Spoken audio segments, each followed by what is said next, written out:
Harka fuunee akkam jirtu kabajamtootaa fi hordoftoota OBD Miidiyaa nagaan Waaqayyoof kan hafuura qulqulluu iddoo isin jirtanitti hunduma keessaniif haa ta'u jechaa OBD Miidiyaa irraa barnoota walitti fufaa tajaajilaaf ergama isaa jedhu kutaa 5ffaa qabannee isinii dhufnee jirra. Kutaa 5ffaa waliin turtii gaarii isiniin jechaa kana dura akkuma beekamu kutaa 1ffaa, 2ffaa, 3ffaa akkasuma kutaa 4ffaan kana dura darbee waan jiruuf guyyaa har'aa kana kutaa 5ffaa isaa isinii qabannee dhufnee jirra. Qopheessaan qophii kanaa Paaster Dandanaa Margaa, qindeessaan sagalee yaadachuu dabalii kallattiimaan amma gara kutaa 5ffaatti dabarra. Tajaajilaaf ergama isaa kutaa 5ffaa. Waa'een amala tajaajilaa yeroo kaafnu wanti beekuu qabnu tokko Waaqayyo warra isatti amanee ijoollee isaa ta'anii fi tajaajilaadhaaf qajeelfama jireenyaa yookaas amala qabaachuu qaban kan gargar baasee laate hin qabu. Karaa biraatiin tajaajilaan kan yoo fakkaate sabni immoo kana fakkaachuu qabu kan jedhu kaa'urra qajeelfami jireenyaa kan nama hundumaaf kan ta'u akkasumas namoonni Waaqayyoo yookaan amantoonni hundinuu akkamitti jiraachuu akka qabaniif amala horachuu qaban macaafa qulqulluu keessatti bifa ifa ta'een kaa'ameetu jira. Isa dubbisuuf hojiirra oolchu faasisa. Kanaaf tajaajilaan kamiyyuu amala addaa Waaqayyoo kan tajaajilaaf amantoota irraa adda baasee kenne argachuudhaaf eeguu osoo hin ta'in jireenyaaf amala amantoonni horachuu akka qabaniif sagalee Waaqayyoo barsiisuu mara horachuuf xiyyeeffannoo itti laachuun tajaajiltootarraa eegama. Kana jennee erga deebinee tajaajilaan qooda afaan Kiristoos ta'ee ergama yaadaa fi akeeka Waaqayyoo isa Waaqa irraa dhala namaatiin ga'uu fi namoota gara mootummaa Waaqayyootti waamuu gara guutummaa Kiristoos fakkaachuutti guddisuuf ergame jireenyaaf amala fakkeenyummaa gaarii qabuu fi saba tajaajiluu irratti dhiibbaa gaarii uumuu danda'u qabaachuu qaba. Tajaajilaan tokko tajaajilaa ta'uu isaatiin dura hafuura qulqulluutiin guutummaan akka dursu beekamaadha. Namni hafuura qulqulluun guutame tokko immoo ija hojii hafuuraati. Galaatiyaa 5:5 lakkoofsa 22-24 irratti caqafamee kan qabaatu ta'a. Innis 22 ija hojii hafuuraa immoo jaalala, gammachuu, nagaa, obsa, gaarummaa, arjummaa, amanamummaa 23 garraamummaadha fi dhowwaadhaas. Egaa seerri isaan kanaan mormu hin jiru kan jechuudha. Egaa amala kun nutti jennu yaadaa fi gochaa keessa nama jiraatee yeroo adda addaatti irra deddeebi'uudhaan bahee calaqqisuun eenyummaa namaa mul'isuu danda'udha.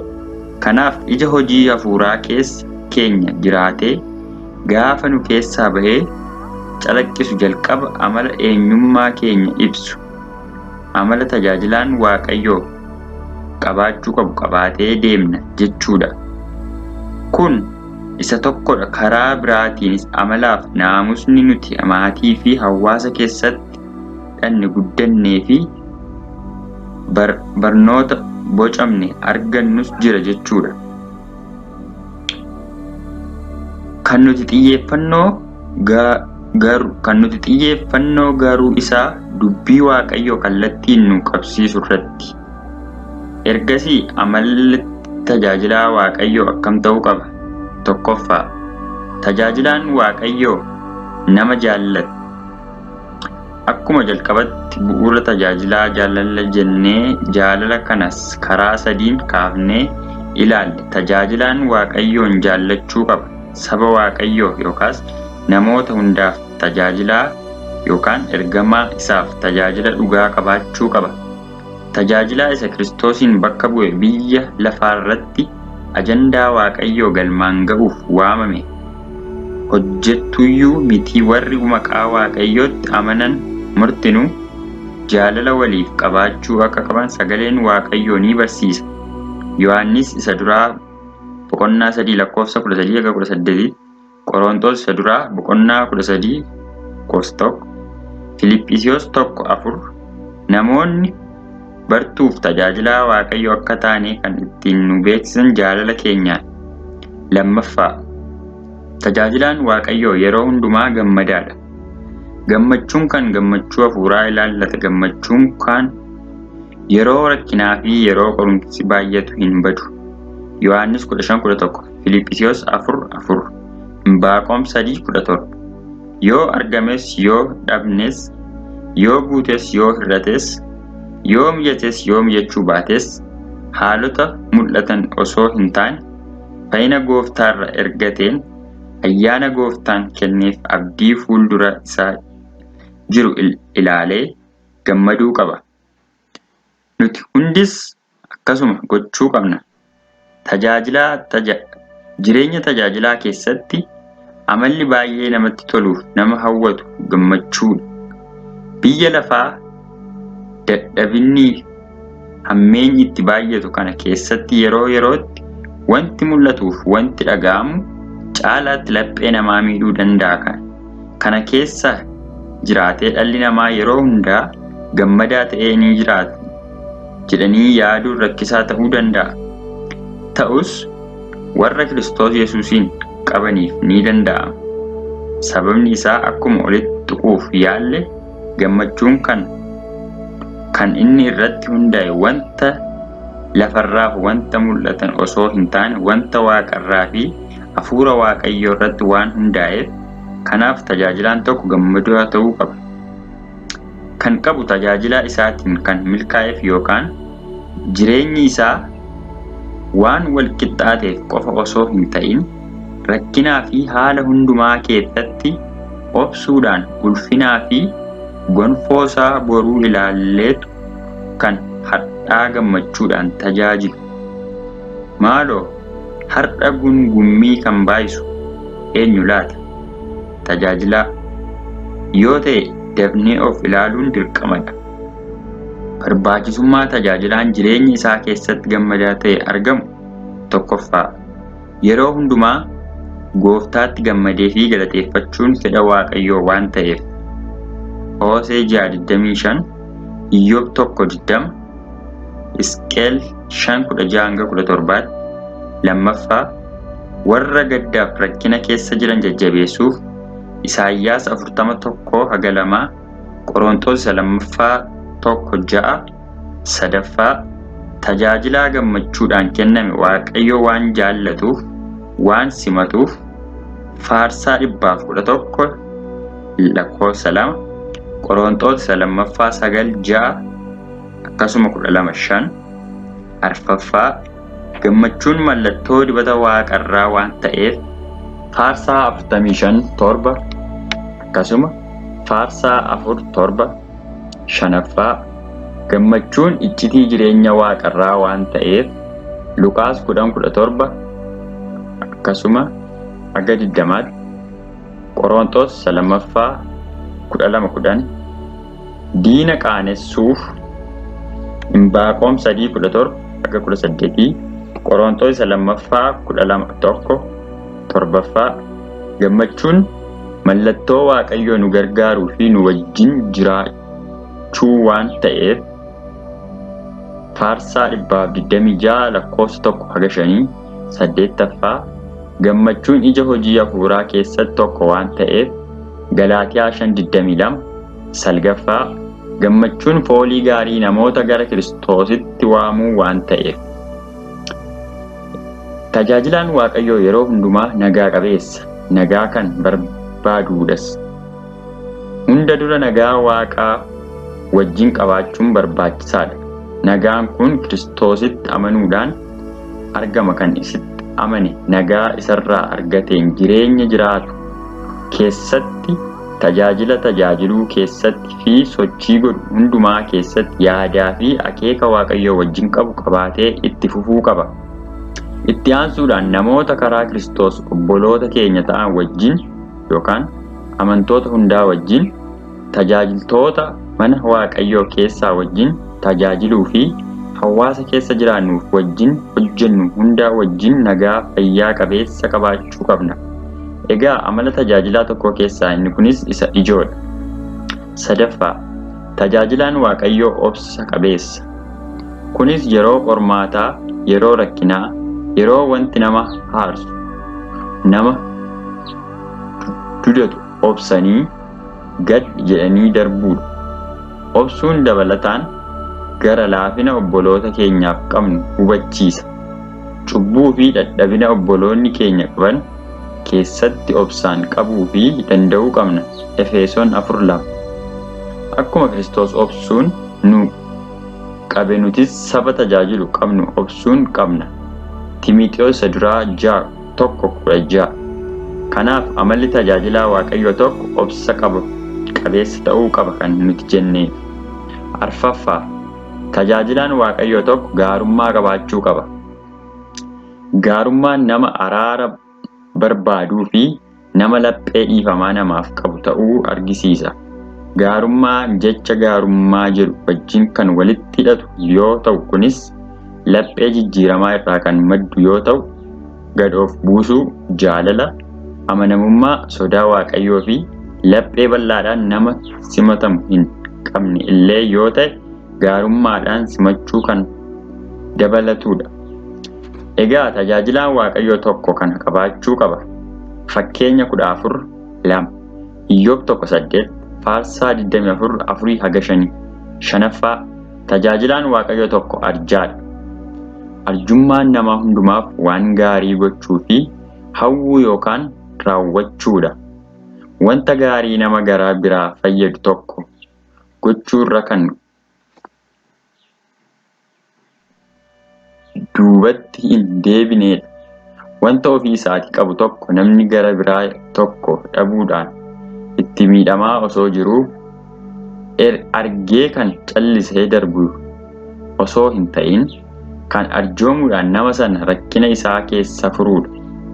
Kanaafis fakkeenyi keenya Yesuusidha. Nu sooressoota akka taanuuf kan nuuf hiyyoome, nu akka jiraannuuf lubbuu isaa du'atti dabarsee kan nuuf laate, tajaajilaan Waaqayyoo tokkos yeroo hundumaa amala arjummaa horachuutu isa ta'a. Ja'affaa, tajaajilaan Waaqayyoo tokko amanamaadha.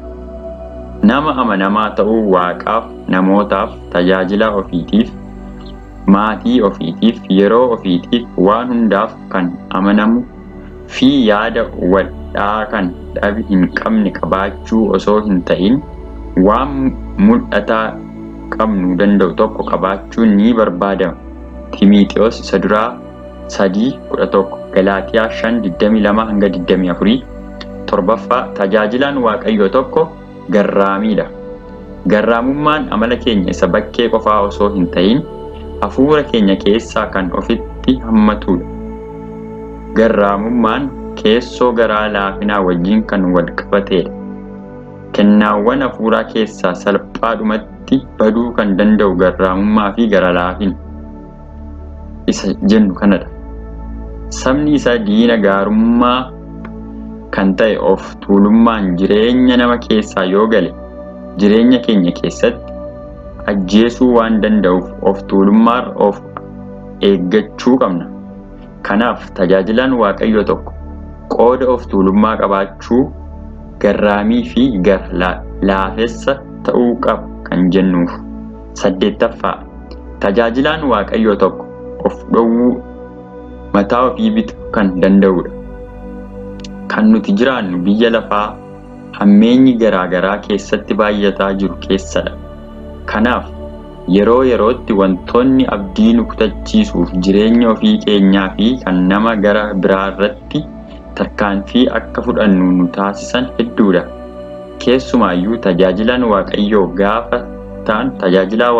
gaafa ta'an adeemsa jiruuf jireenyaa keenyaa keessatti akkasumas dirree tajaajilaa keenyaa keessatti wantoonni nuti qoraniif abdii nu kutachiisan ni baay'atu. Haa ta'u malee kaayyoof ergama keenya ilaaluudhaan akkuma barreessaan Ibrootaa jedhe fakkeenya jireenya keenyaa isa ta'e Kiristoosirraa ija keenya kaawwannee obsaan jireenya keenya qabaa fiigicha tajaajilaa jalqabne mo'achuun xumuruu qabna. Ibroota 12:1. Gaaf tokko taaksii keessa taa'ee osoon imaluu barreeffama akkas jedhu tokko dubbise. Namni gootni nama humna qabu tokkoon wal'aansoo qabee kuffisuu yookaan mo'achuu isaa danda'u osoo hin ta'in nama yeroo har'aatti of qabuu danda'udha jedha. Of qabuun kun inni mul'atu yeroo homtuu hin jirre osoo hin ta'in yeroo wanti nama aarsu fi nama gaddisiisu tokko nama mudatudha. Kanaaf tajaajilaan tokko adeemsa tajaajilaa isaa keessatti wanta isa mudatu hundaa keessatti mataa ofii bituu yookaas of qabuun irraa barbaadama. Salgaffaa tajaajilaan Waaqayyoo gara laafessa kan gad of deebisuudha. Yaa nama wanta qajeelaa ta'e fudhatamee hojjechuu gaarummaa jaallachuu gad of deebistees Waaqayyo kee wajjin deddeebi'uu malee gooftichi maal si irraa barbaadaree jedha. Miikiyaas 6:8. Gad of deebisuun mataa ofii xiqqeessanii yaaduu fi miira gadaantummaa qabaachuu osoo hin ta'in jaallarra kan ka'e namoota gara biraa fayyaduuf yaaduuf Waaqayyoon kabajuuf mataa ofii gad qabuun tajaajiluu jaalallee fi laphee abboomuun guutumuu. Namni gara laafes jireenya gad of deebisu qabu tokkoffaa Waaqayyoon ni sodaata ni kabajas. Fakkeenya 18:12 akkasuma fakkeenya 22:4 Waaqa fuulduratti jireenya gadi jedhu fi laphee cabaa qaba. Isaayyaas 66:2 Isaayyaas 57:15 Sadaffaa gadi jedhee warra kaan irraa barachuu ni danda'a. Hoosee 17:11 Hisqiyaas 1:21 Arfaffaa yeroo maraa jireenya fannoo isaa baatee gooftaa hordofuu qaba. Maatiyos 16:21-25 Shanaffaa warra miidhaniif araara godha. Efesoon 4:32 Ja'affaa Waaqayyotti abdataa.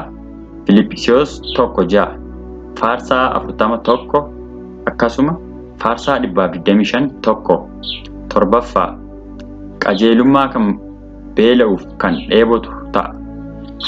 Fakkeenya 3:34 Yaaqoob 4:6 Saddeettaffaan dhugaa sagalee Waaqayyoo jalaan warra kaaniif hira.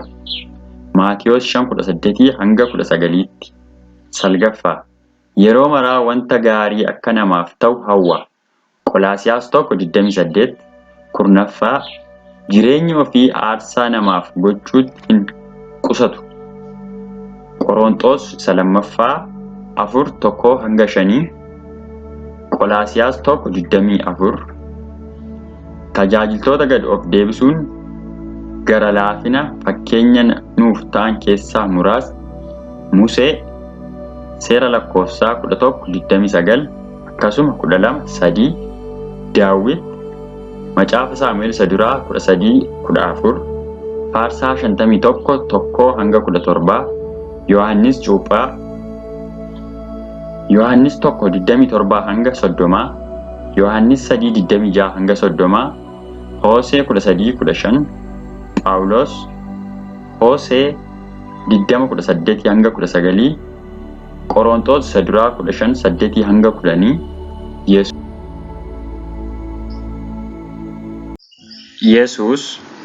Yesuus Waaqa guutuuf nama guutuu akka ta'e hin dagatinaa. Filiphisiyoos 2:6-8 Maatiyos 11:28-30 Luqaas 22:27 Maatiyos 20:28 Yohannis 13:14 kan biroos jiru 11ffaa. Tajaajilaan Waaqayyoo of kennaadha. Jireenya isaa irratti Waaqayyoon alatti kan gara biraa hin moosisu. Lafa Waaqayyo isa barbaadetti argama. Waan irratti isa barbaade irratti of hin qusatu. Waan kan ofii isaa ta'ee hin qabu ofii isaa kan ta'e mara irratti Waaqayyoon moosisa. Haannaanis waa'ee Saamu'eel gaafa dubbattu Kanaafis anis Waaqayyoof nan kenna.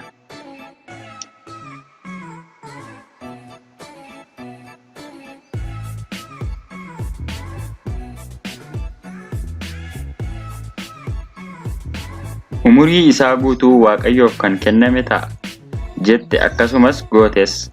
Saamu'eel isa duraa 1:28. Akkasumas Saamu'eel bara sana guutuu Waaqayyoof kennee tajaajilee darbeera.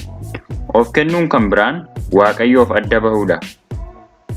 Faarfannaa 13:7 qulqullaa'uudha. Seenaa baraa 1 isa duraa 29:5 Waaqayyoon of irratti moosisuudha.